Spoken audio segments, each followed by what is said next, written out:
할렐루야. 예. 자, 들리세요 잘? 예.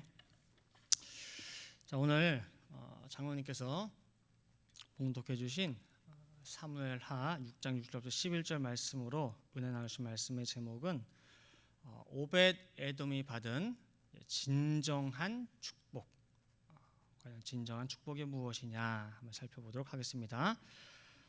오늘 주인공은 설교 제목처럼 오벳 에돔입니다. 성경에 나오는 많은 복들이 있습니다. 그 가운데에 우리 기독교인들이 가장 많이 알고 있고 또 그래서 가장 부러워하는 복이 오벳 에돔의 축복이에요. 복을 받기까지 시간이 오래 걸린 것도 아니에요.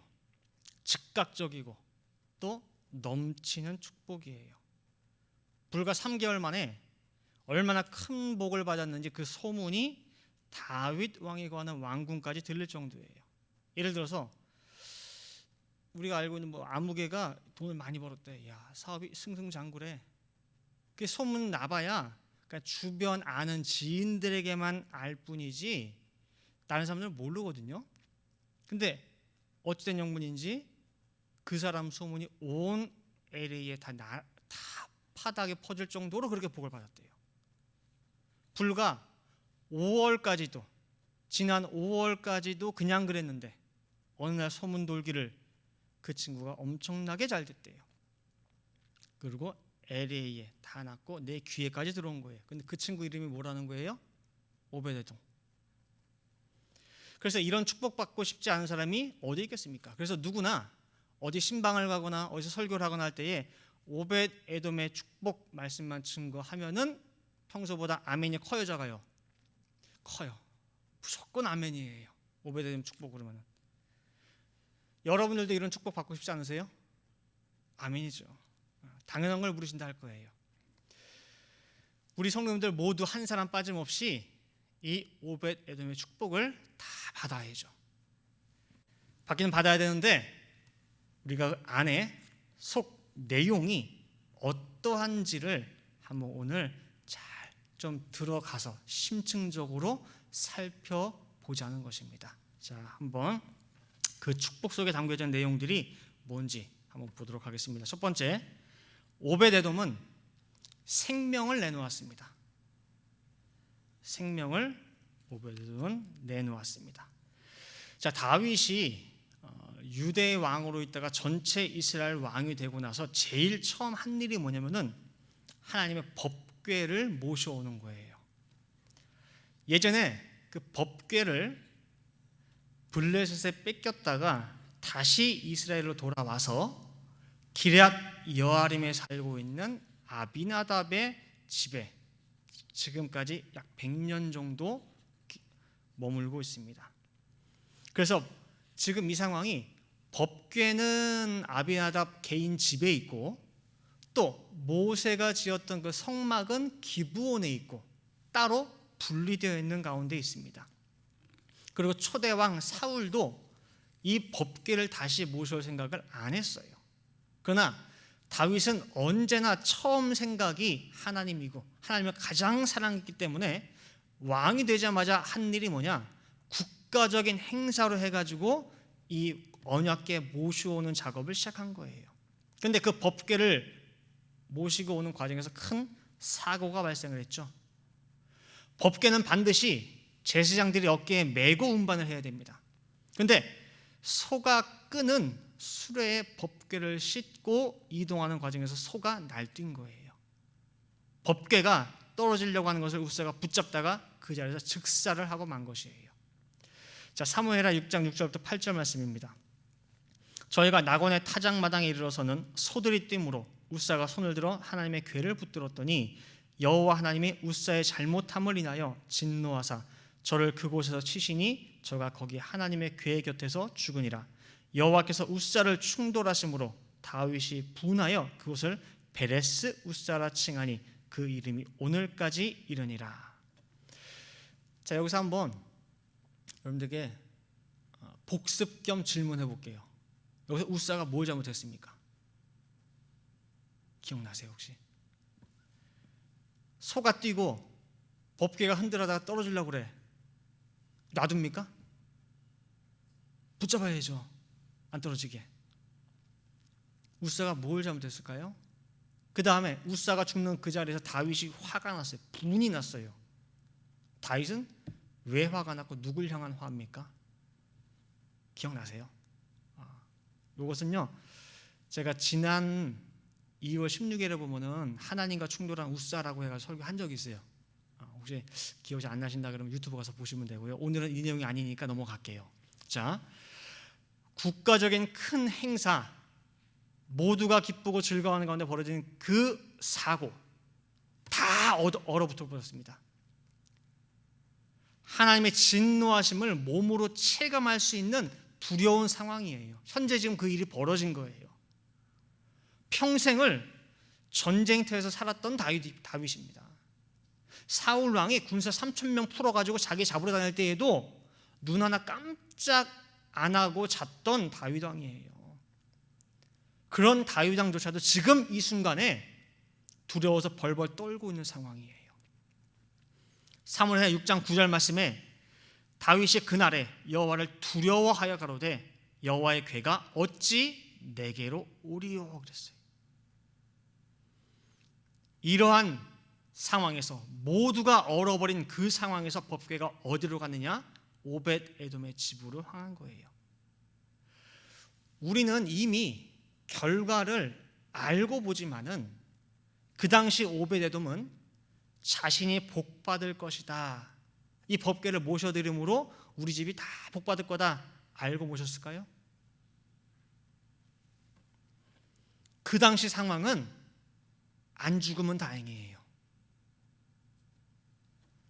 자칫 이 하나님의 진노가 부글부글 끓는 이 법궤를 집안에 모셨다가 쑥대밭이 될 수도 있습니다.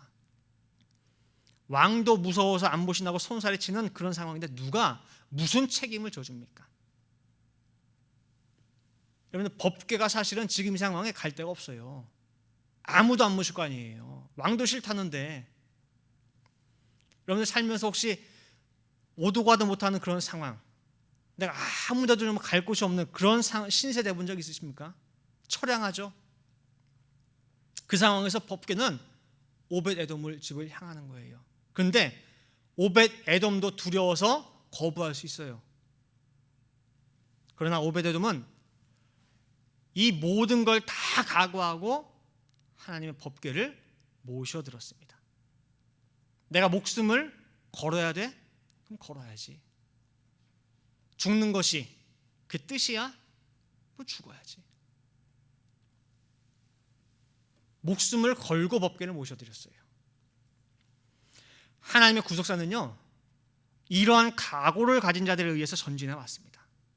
지난 주일에도 우리가 살펴봤지만은 애굽 바로 왕이 히브리 남자아이 다 죽이라고 할 때에 그 왕의 명령을 거역하고 죽으면 죽으리라 두 산파의 결단이 있었기 때문에 출애굽의 지도자 모세가 나왔습니다. 죽으면 죽으리라 라합의 그 믿음이 있었기 때문에 여리고 두 정탐꾼이 살아남았습니다. 죽으면 죽으리라 에스더의 그 믿음 덕분에 전 유대인들이 구원을 받았습니다. 죽으면 죽으리라 다니엘과 그 세 친구의 믿음이 있었기 때문에 그 후에 바벨론 포로 귀환이 있을 수 있었습니다. 오늘 오벳에돔 또한 죽으면 죽으리라 하나님의 법궤 말씀을 자신의 집에 생명을 걸고 영접을 한 것입니다. 그다음 두 번째로 모든 권속이 오벳 에돔과 함께 했습니다. 역대상 13장 14절 말씀 보시면은 하나님의 궤가 오벳 에돔의 집에서 그 권속과 함께 석 달을 있으니라. 여호와께서 오벳 에돔의 집과 그 모든 소유에 복을 내리셨다고 그랬어요. 그 권속과 함께 석 달을 있으니라. 오벳 에돔 한 사람만이 아니라 그 자식들, 형제들 모두가 이 두려운 상황을 함께 했다는 것입니다. 여러분, 아무리 가족이라도요, 뭐 하하호호 분위기 좋고 할 때는, 모든 것이 평안할 때에는 함께 할 수 있고 동참할 수가 있습니다. 그러나 위험하고 손가락질 받고 또 더 나아가 식구들의 목숨이 걸린 상황이 되면은 아무리 가족이고 식구라도 외면하는 게 인지상정이에요. 마태복음 10장 33절에도 예수님이 이런 말씀하셨어요. 누구든지 사람 앞에서 나를 부인하면은 나도 하늘에 계신 내 아버지 앞에서 저를 부인하리라. 좋을 때는 예수님의 이 말씀이 귀에 들어옵니까? 안 들어오죠. 절대 그럴 일 없습니다. 생각도 하지 마십시오. 죽으면 죽었지 어떻게 우리가 예수님을 부인합니까? 그럴 일 없습니다 그랬어요. 근데 그럴 일 없기는요. 그렇죠? 베드로가 가장 큰 소리로 예수 부인했어요. 세 번째 부인할 땐 예수를 저주했습니다. 그게 사람이에요. 마찬가지입니다. 평상시 같으면은 하나님의 법궤가 우리 집에 들어온다고, 방문하신다고 상상할 수 없는 가문의 영광입니다. 근데 지금 이 상황은 그렇지가 않아요. 동생들이 가만히 있을까요? 오베데돔에 형님 제정신이냐고, 웃사가 즉사하는 거 못 보셨습니까? 만지기만 해도 죽었어요. 왜 지금 하나님이 화나셨는지 아무도 몰라요. 이 상황에 왜 우리 집입니까? 하고 많은 집들 있잖아요. 왜 우리 집이냐고. 자식들은 안 말렸을까요? 아버지, 우리 가족 다 죽이려고 오십니까? 가족들이 회의해가지고 다시 다윗 왕께 보내거나, 아니면은 자 보세요. 지금 성막이 어디에 있다고 했어요? 아까 성막이 기브온에 있다고 했죠? 그럼 성막이 있는 기브온에 보내는 게 낫지 않겠습니까? 원래 법궤가 있을 곳은 성막이니까 그게 제일 좋을 것 같습니다 라고 분명히 가족끼리 회의할 수도 있어요. 오벳 에돔이 목숨을 걸고 법궤를 모셨다 할지라도 가족들의 협조와 뒷받침이 없으면 절대 안 되는 것입니다. 그러나 오늘 본문에 등장하는 오벳 에돔 그리고 그 모든 권속들은 똑같이 함께 자신들의 목숨을 걸고 하나님의 법궤를 영접했고 또 정성으로 섬겼다는 것입니다. 그리고 그 결과가 바로 전국적으로 소문이 났고 또 지금까지도 그 소문이 들려오고 있는 오벳 에돔의 축복이라는 것입니다. 그럼 세 번째로, 그럼 그 이후 오벳 에돔의 소식은 어떻게 되느냐고요. 사람들은 오벳 에돔이 받은 그 축복에만 많이 관심들이 있습니다.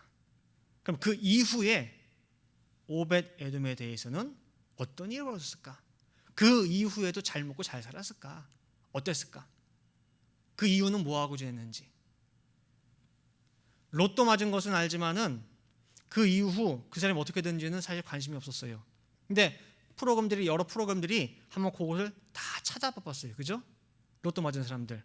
그랬더니 반 이상이 이혼하고 가정이 깨지고 오히려 로또 맞기 전보다 더 비참한 상태로 전락된 것을 우리가 뉴스를 통해서 볼 수가 있습니다. 자, 그러면은 세상 말로 하면은 로또 대박 맞은 오벳 에돔의 이 집 그 이후는 어떻게 됐는가요? 그 복이 계속 유지가 됐나요? 아시는 분? 사실 저도 잘 몰랐어요. 관심이 잘 없었으니까. 그런데 구속사 시리즈를 통해서 우리가 알 수가 있었습니다. 오벳 에돔 그 축복, 그 이후에 더 큰 복을 받았어요. 뭐냐? 하나님의 성전에서 모든 가족이 다 중요하게 쓰임을 받았어요. 자, 다윗 때에 하나님의 성전을 위해서 봉사하는 조직이 다 확립이 됐어요. 그래서 이 조직은요, 모든 이스라엘 백성들 가운데서 뽑은 사람들이, 택함 받은 사람들이 레위인들인데 그 중에 또 택함 받은 자들로 다 조직을 구성을 했어요. 그 사명을 맡겼는데 레위인 24반열, 제사장 24반열, 찬양대 24반열, 그 다음에 또 문지기 24반열이 있어요.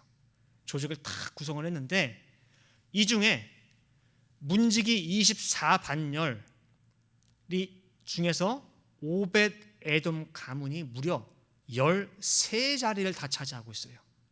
반 이상이 다 어느 집안 사람들이에요? 오벳 에돔. 역대상 26장 1절 말씀 보시면은요, 문지기의 반차가 이러하니라 라고 해가지고 문지기의 반차가 쭉 뒤에 나옵니다.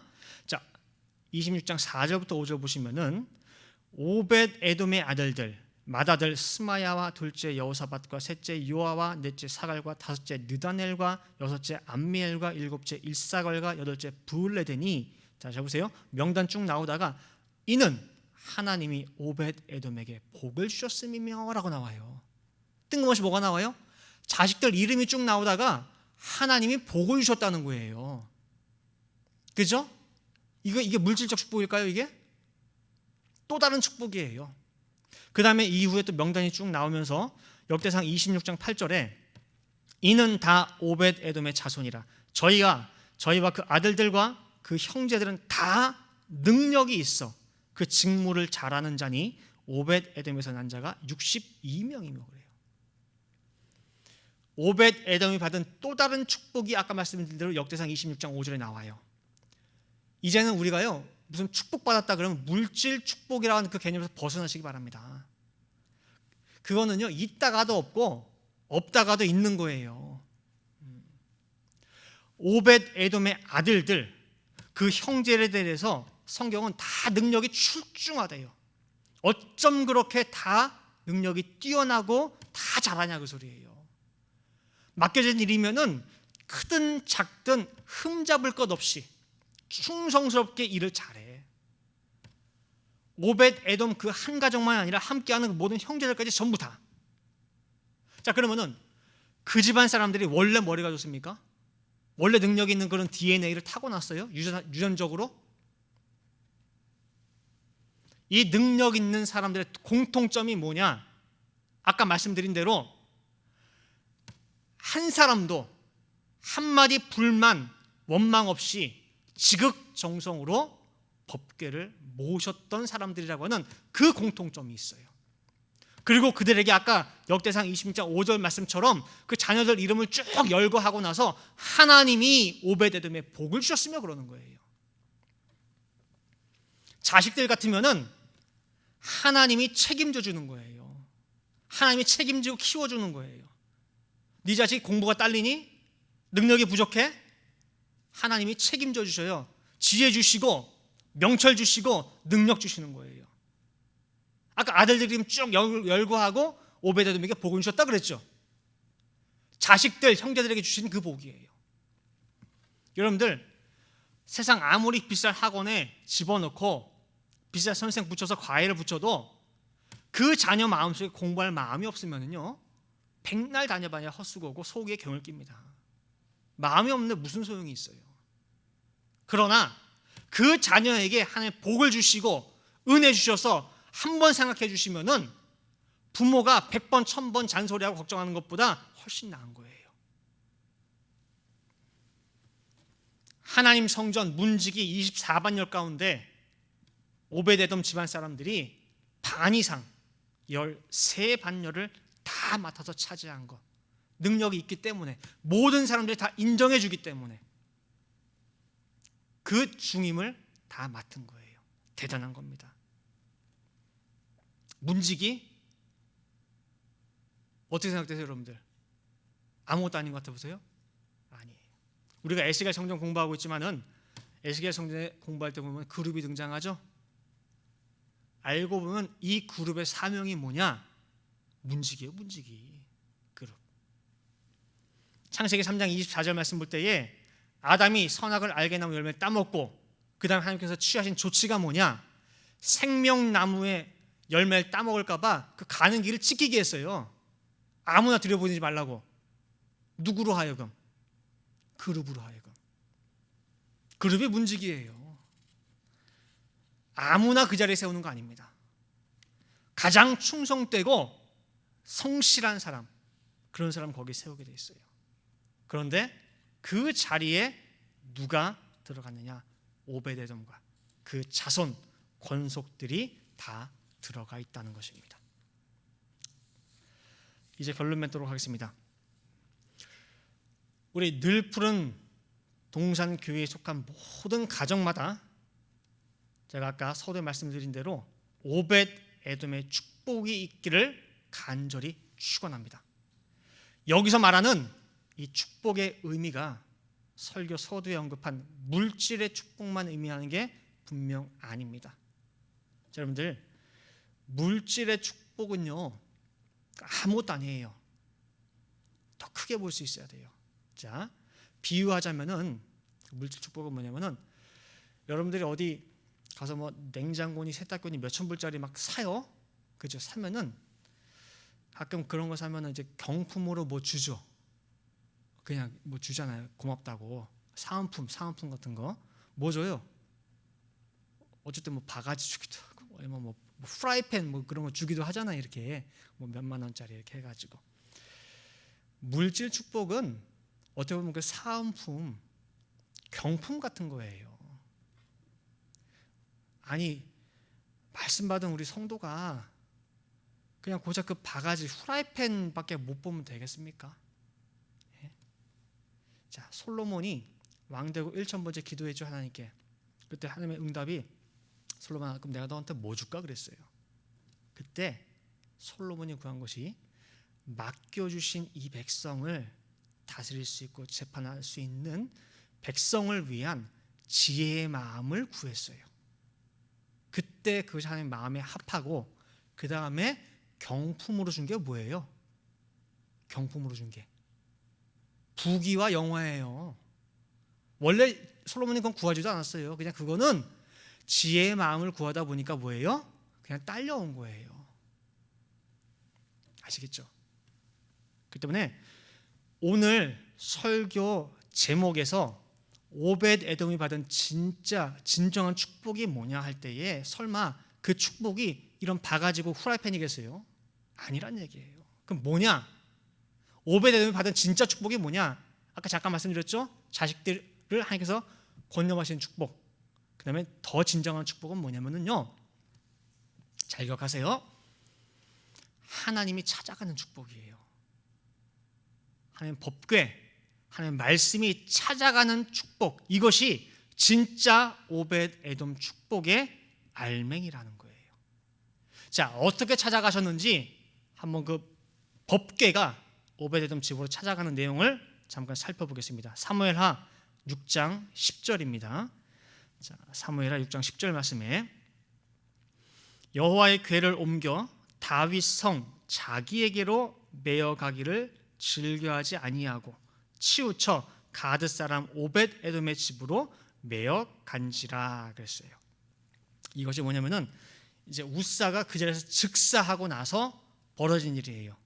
그래서 다윗이 여호와의 궤를 다윗성 자기에게로 메어가기를 이게 원치 않았어요.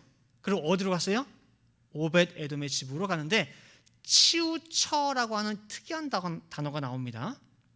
그래서 이 구절을 언뜻 보면은 다윗이 오벳에돔의 집으로 보낸 것으로 나타나고 있어요.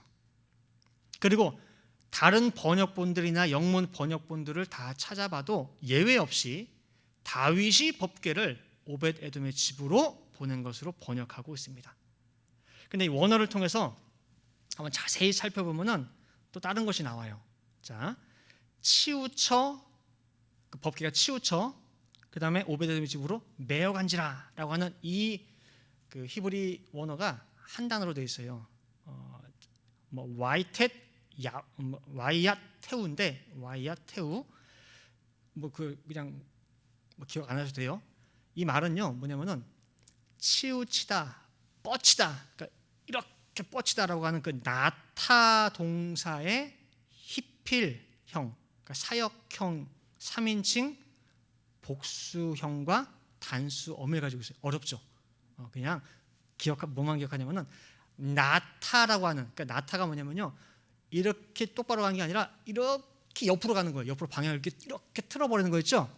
그 나타라는 동사의 3인칭 복수형, 그 다음에 어미는 뒤에 있는 것도 단수어미야. 이렇게 돼 있어요.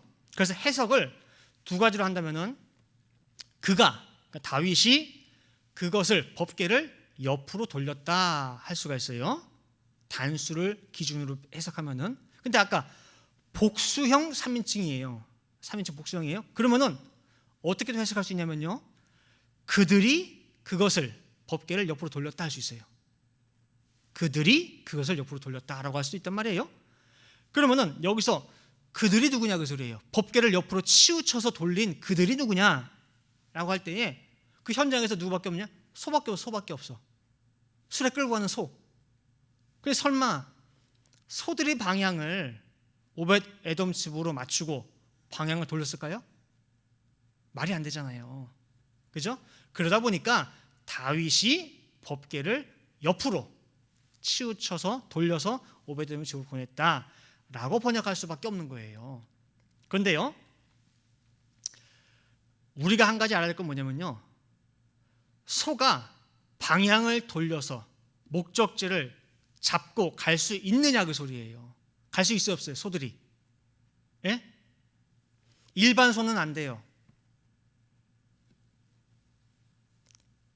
법궤를 실은 소는 방향을 잡고 갈 수가 있어요. 왜냐? 그 법궤가 운전사기 때문에 그래요. 어떤 소는요? 법궤를 실은 소는 법궤가 인도하는 대로 방향 제시하는 대로 뭐예요? 갈 수가 있어요. 그래서 그 소들이 옆으로 방향을 틀어서 간 거예요. 자, 예를 들어 볼게요. 이런 경우가 있었기 때문에. 자, 블레셋에 아까 하나님 법궤 뺏겼다고 했죠? 몇 개월 동안? 7개월 동안. 법궤가 가는 도시마다 무슨 일이 생기냐면 재앙이 생기고 전염병이 생기고 다 죽어 넘어가요. 다. 그러니까 서로 안 모시려고 그래. 이 도시 저 도시 막 다니다가 결국은 그 블레셋 방백들이 결정한 게 뭐냐면은 안 되겠다. 이 법궤를 다시 이스라엘 땅으로 돌려 보내자는 거예요. 예. 그래서 이 전염병이나 이 모든 재앙들이 이 돌려보낼 때에 새 수레를 만들어서 암소가 끄는 그 수레에 싣고 보내는데 이스라엘 땅으로 아무런 인도자가 없습니다. 그 잡고 가는 사람이 없어요. 그냥 소만 가는 거예요. 가는데 이스라엘 땅 벳세메스로 정확히 똑바로 가게 되면은 이 땅에 벌어진 모든 재앙과 전염병들이 이스라엘의 하나님 여호와로 말미암아 발생된 것이고, 그렇지 않고 소들이 삐뚤빼뚤 아무데나 막 가잖아요. 그러면은 이 재앙과 전염병은 그냥 우연히 발생된 것이다 라고 해가지고 방백들이 다 준비해서 보내봤어요. 어떻게 했을까요? 마치 암소 2마리가 내비게이션 딱 달아놓은 것처럼 한 번도 길 잘못 드는 것 없이 똑바로 이스라엘 땅 벳세메스에 도착을 한 거예요. 그 내용 한번 보세요. 사무엘상 6장 9절 말씀에, 이건 방백들이 하는 말이에요. 블레셋 방백들이 하는 말이, 자, 보아서 그 괴가 그 본 지경길, 그 이스라엘의 그 지경길로 올라가서 벳세메스로 가면은 이 큰 재앙은 그가 우리에게, 그 여호와께서 우리에게 내린 것이요, 그렇지 아니하면, 다시 말하면 제대로 못 가고 엉뚱한 길로 가게 되면은 우리를 친 것이 그 손, 하나님의 손이 아니요 우연히 만난 것인 줄 알리라 라고 해가지고 시험 삼아 보낸 거죠. 그죠? 자, 결과가 사무엘상 6장 12절 말씀에 암소가 벳세메스 길로 바로 행하여 대로로 가며 갈 때에 울고 좌우로 치우치지 아니하였고 블레셋 방백들은 벳세메스 경계까지 따라가니라 그랬어요. 어찌 됐는지 보자 해가지고 다 따라갔는데 한 번도 길 잘못 든 적이 없어요. 우왕좌왕 좌우로 치우친 적이 한 번도 없어요. 누가 운전한 거예요? 소들이?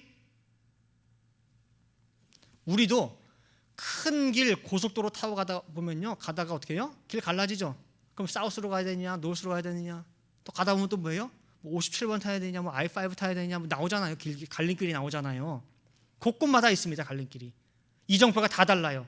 근데 어떻게 소들이 그 각 길들마다 어디로 가는지 알고 정확하게 그 길로 가느냐 그 소리예요.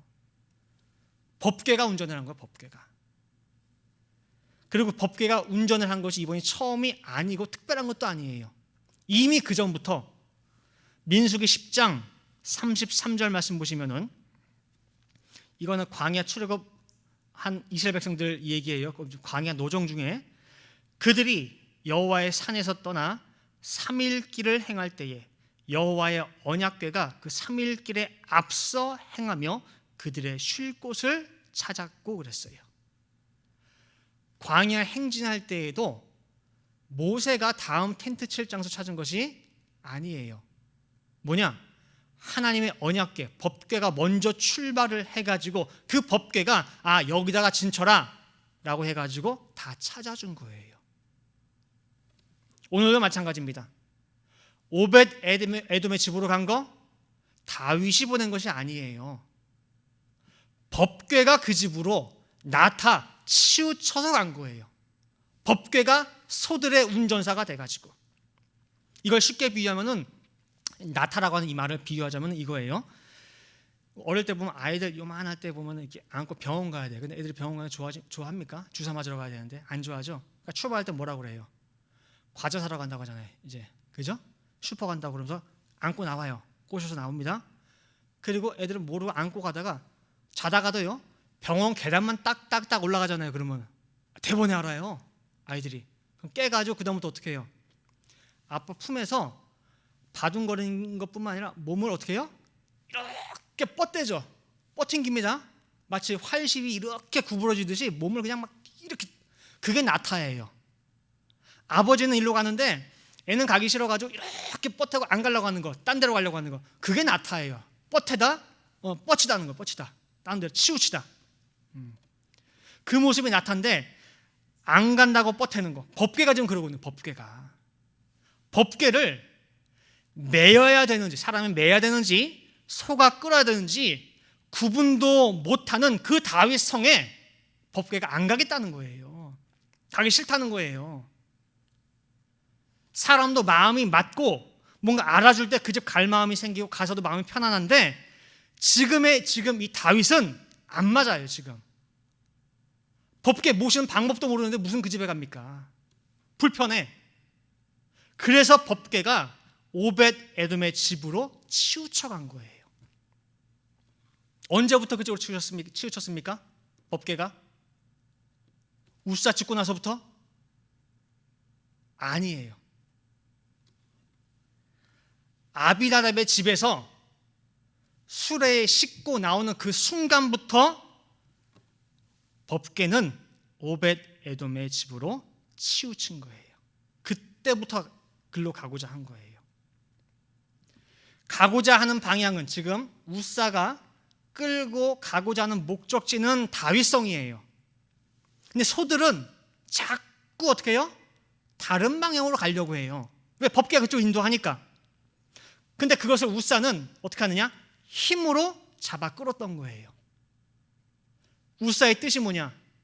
능력, 힘이란 뜻이에요. 그 힘으로 소를 잡아 끌었어요. 하나님이 원하시는 뜻은 이 방향인데 인간적인 방법과 힘으로 잡아 끌었던 거예요.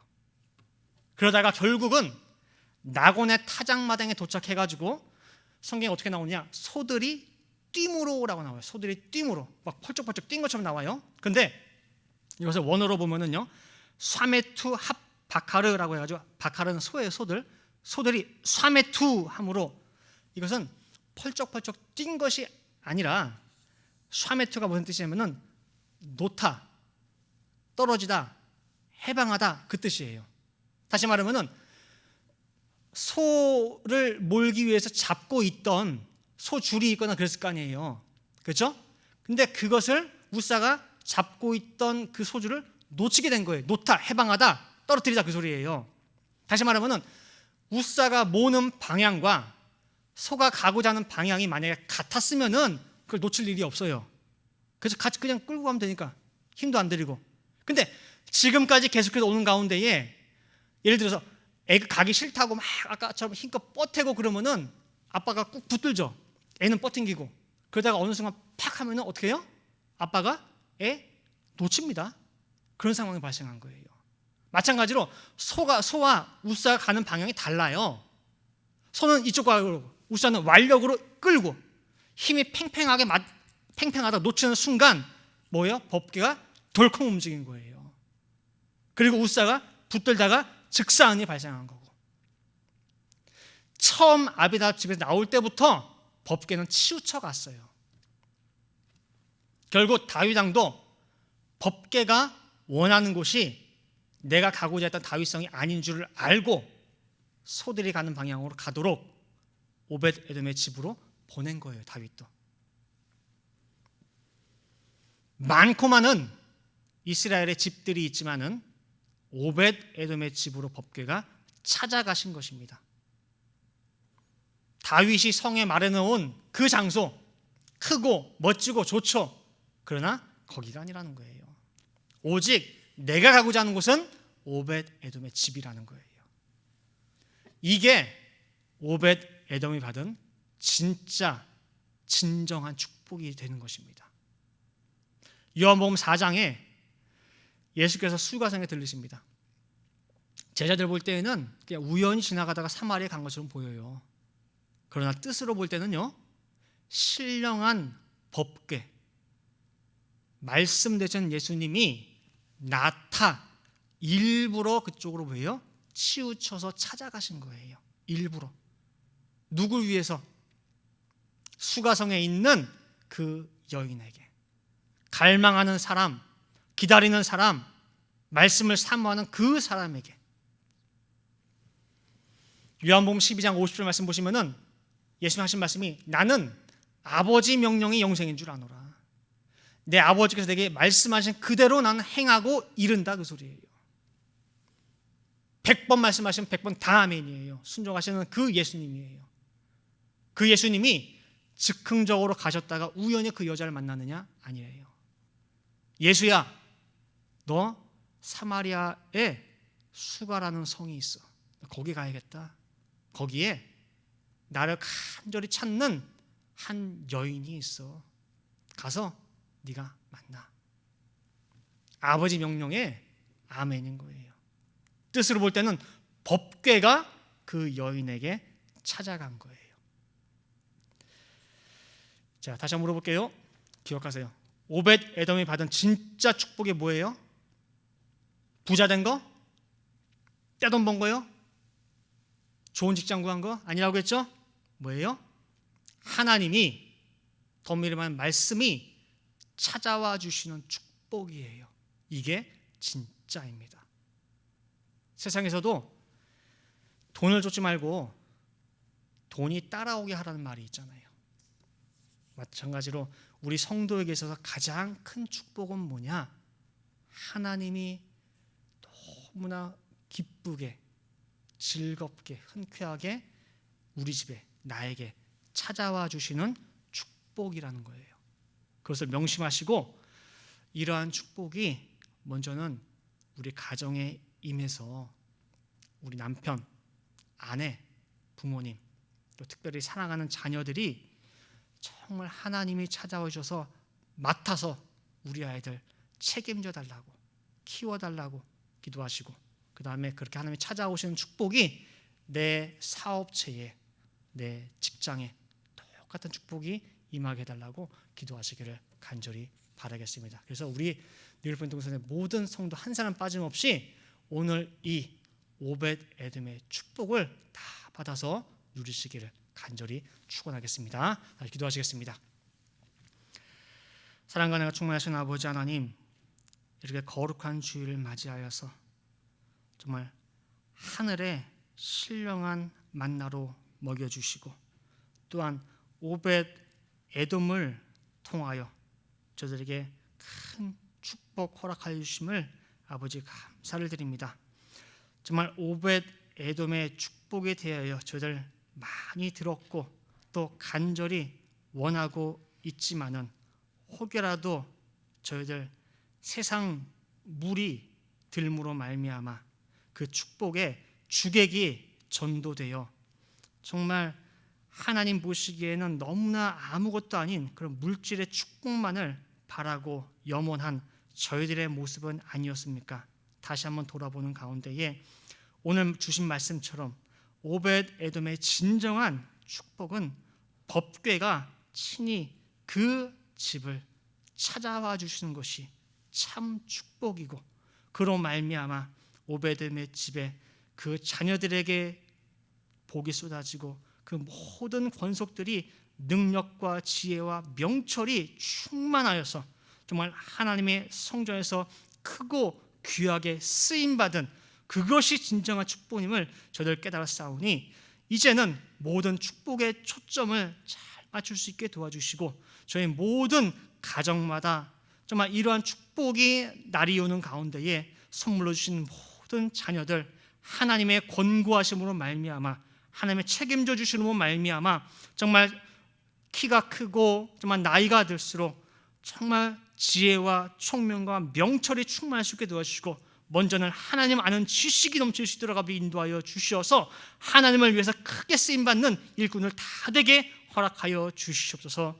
또한 저희들의 모든 가정과 또한 사업, 직장들이 또한 이렇게 하나님이 친히 방문하여 주신 축복을 받아서 코로나로 말미암아 모두가 다 힘들다, 어렵다, 문 닫게 생겼다는 그런 때에 더욱더 번창할 수 있고 축복이 쏟아지는 것이 소문이 날 수 있는 그러한 역사가 있게 허락하여 주시옵소서. 정말 이렇게 말씀을 받을 때마다 그냥 흘려버리지 아니하고 저희 마음 신비에 새기는 가운데에 걸어가면서 다시 한번 되새기고, 또한 묵상하면서도 다시 한번 이 말씀을 읊는 가운데에 이제는 이 말씀의 사람들로 변화될 수 있는 우리 모든 늘푸른 동산의 성도들에게 인도하여 주시옵소서. 기도한 대로 될 줄로 믿고 감사드리며 이 모든 말씀 사랑의 말씀 예수 그리스도 받들어 기도 올리옵나이다. 아멘. 하나님께 영광의 박수 올리겠습니다.